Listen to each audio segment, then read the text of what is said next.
यह कहानी एक ऐसे कबाड़ी वाले के बारे में है जो गांव-गांव घूमकर कबाड़ी का सामान लिया करता था और एक दिन उसके साथ होता है एक ऐसा हादसा जिसके बारे में आज आपको इस कहानी में पता चलेगा। नाम था उसका हरिया और उम्र होगी यही कुछ 28 से 30 साल।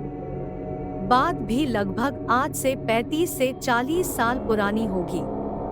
हरिया कबाड़ी का काम करता था और उसके परिवार में वो, उसकी बीवी लता और उसके 2 बच्चे थे। दुकान तो उसकी झोला ही थी, मतलब दुकान नहीं थी उसकी। केवल एक साइकिल थी जिस पर वह कबाड़ी का सामान लादे रहता था।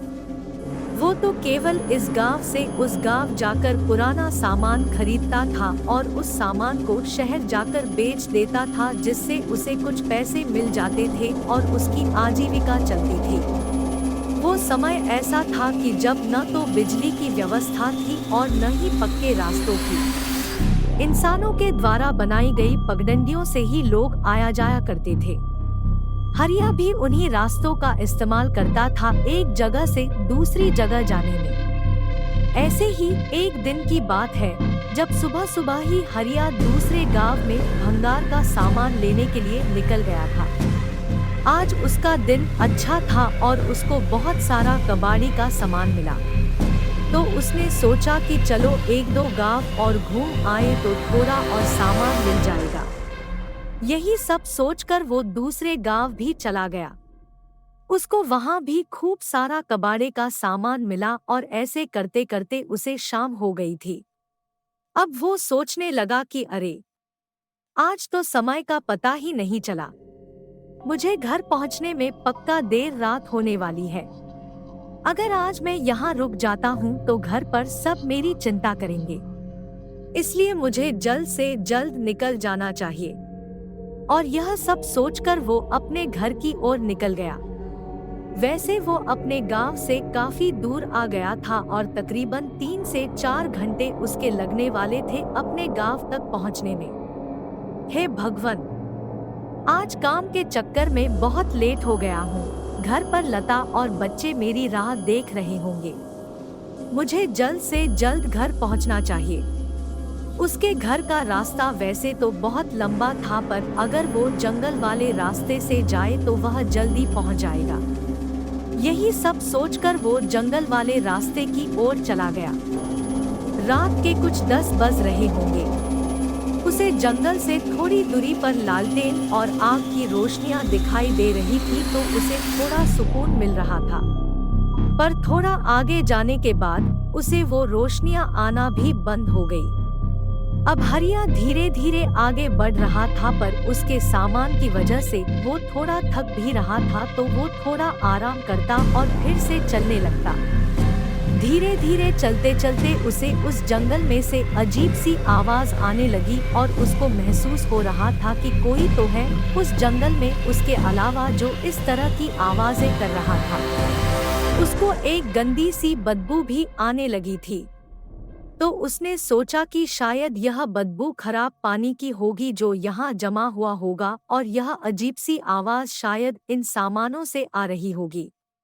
थोड़ा आगे जाने पर उसने फिर से महसूस किया कि पेड़ों पर कोई तो है।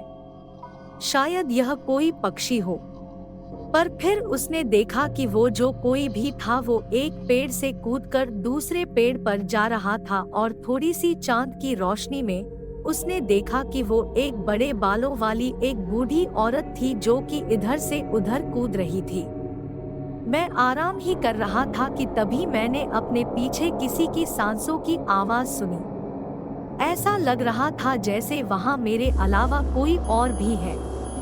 मुझे फिर से पसीने आने लगे और मैंने पीछे मुड़कर देखा, पर वहां कोई भी नहीं था। मैं काफी थक गया हूँ। मुझे टॉयलेट करके निकलना चाहिए। मुझे पेशाब आ रही थी और मैं पेशाब करने के लिए पास ही की झाड़ी तक गया और जब मैंने अपना काम खत्म किया तो जब मैं अपनी साइकिल तक जाने लगा तो मैंने देखा कि एक बूढ़ी और सफेद बालों वाली यह वही चुड़ैल थी जो कुछ देर पहले पेड़ों पर कूद रही थी। उसे देखकर मेरी जीभ गले में ही अटक गई। वो चुड़ैल काफी भयानक थी और उसका चेहरा बहुत ही बदसूरत और काला था। उसकी एक लंबी नाक थी और उसने काले रंग की शाल ओढ़ रखी थी। वो मेरी ओर देखकर हंस रही थी और अपनी जीभ मेरी तरफ करके मुझे उसके पास बुला रही थी। यह देखकर मैं समझ गया कि यह एक मांसनोचनी चुड़ैल है और आज ये मेरा भक्षण करेगी। उसने उसके हाथ में एक बड़े गंडासे को देखा और वो चुड़ैल उस गंडासे को हवा में हिलाती हुई उसके पास आने लगी। बस अब जितनी जान से हो सके मुझे भागना होगा, वरना ये चुड़ैल मुझे जिंदा खा जाएगी।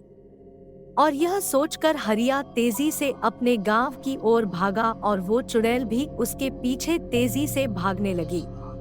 वो चुड़ैल उसकी पीछे भागते वक्त बड़ी ही भयानक और विकराल रूपी लग रही थी। पर हरिया भी जोर जोर से हनुमान जी का नाम लेते हुए भाग रहा था और बस गांव तक आ ही गया था, तभी चुड़ैल ने एक जोर की चीख निकाली और कहा, रुक, मुझे बहुत भूख लगी है। और फिर वो चुड़ैल हवा में ही गायब हो गई। हरिया फिर भी भागता रहा और गांव के मंदिर में जाकर बेहोश हो गया।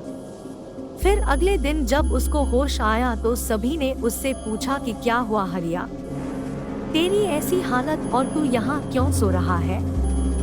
देख, पूरी रात तेरे बीवी बच्चे कितनी चिंता में थे। चल अब बता तेरे साथ क्या हुआ था। फिर हरिया ने उन्हें पूरी बात बताई तो वे सब उससे बोले, अरे तेरे दिमाग खराब था क्या जो तू उस मांसनोचनी के जंगल से गुजर कर आया। खैर, तेरे भाग्य अच्छा है जो तू बच गया। शायद तुझे भगवान ने बचा लिया। फिर हरिया उठा और उसने भगवान को धन्यवाद किया और अपने बीवी से मिलकर वो कुछ गांव वालों के साथ उस जंगल में उस जगह चला गया जहां पर उसकी कबाड़ी का सामान लादने वाली साइकिल थी। यह देखकर हरिया डर गया, क्योंकि किसी भी बूढ़ी औरत का ऐसे एक पेड़ से दूसरे पेड़ पर कूदना बिल्कुल भी आम बात नहीं थी। हो न हो यह एक चुड़ैल है, और यह सोचकर हरिया के पसीने छूटने लगे।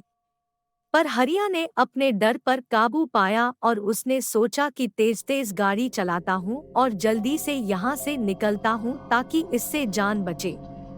मैं तेजी से अपनी साइकिल चलाने लगा और बस इसी इंतजार में था कि कब घर पहुंचूं और इस डायन से मुझे छुटकारा मिले। अब मुझे वो डायन दिखाई नहीं दे रही थी और न ही किसी पेड़ के हिलने की आवाज आ रही थी। मुझे लगा कि शायद वो सब मेरा भ्रम होगा और मैं काफी थक गया हूँ, तो मुझे ऐसा खाली एहसास हुआ होगा। अब मुझे थोड़ा आराम हुआ, पर मैंने एक बात पर गौर किया कि मेरी साइकिल पर जो पीछे भार लदा था वो काफी भारी हो गया था। अजीब बात थी कि ऐसा कैसे हो सकता था। मतलब शायद मैं थक गया हूँ तो मुझे ऐसा लग रहा होगा।